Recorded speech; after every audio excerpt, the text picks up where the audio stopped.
sick of the way these niggas act. They act like bitches, like snitches, telling on everything that. Hold on, man, I'm trying to do my shit. Yo, what up? I was kicking it, spitting raps with Infinite, dipping in the 909, trying to get signed, living with double O and his big brother elements, trying to get put on, everything else irrelevant.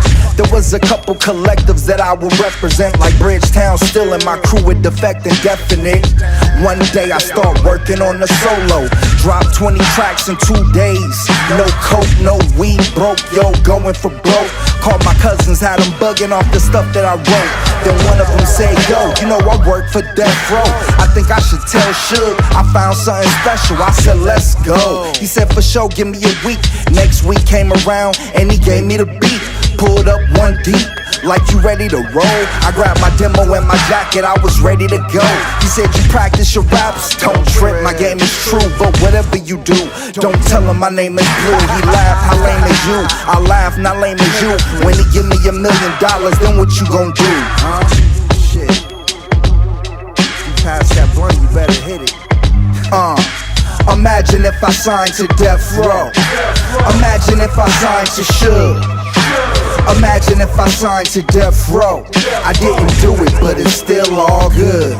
We pulled up to the legendary office off Wilshire. Was looking all around for someone who looked familiar.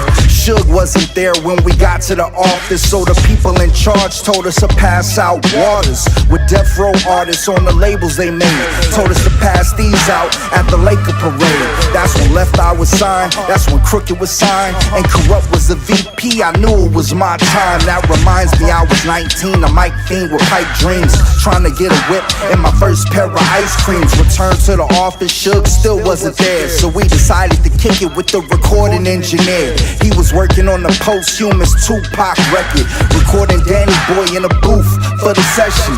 Danny Boy was cool, we even played pool. I beat him just to prove I deserved these shoes. I remember he questioned why I was signing Suge. I was hoping to meet other artists, but it's all good. Imagine if I signed to Death Row. Danny left around 9 p.m. Suge arrived. We've been waiting since 12 o'clock for me to get signed. He ignores us a few hours while going over mixes, critiquing recordings and other CEO business. Finally gives us attention. Let's meet this kid. You've been telling me he's sick. I hope that he is. He walked me to the cafeteria, told me to spit in front of about 10 bloods. And guess what I did? I spit 50 bars, 64 bars, then 100 bars. In his office I told him I wanted a house and car. He told me that was possible, we'll be in touch. But when I got home and told my crew what was up, they said fuck that, we fuck with RBX. And he said fuck that, don't fuck with them, I fuck with them.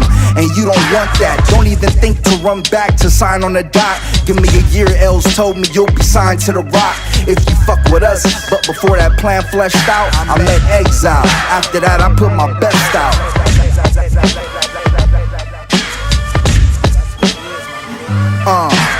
Imagine if I signed to Death Row. Imagine if I signed to Suge. Imagine if I signed to Death Row.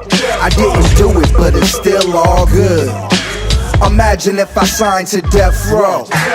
Imagine if I signed to Suge. Imagine if I signed to Death Row.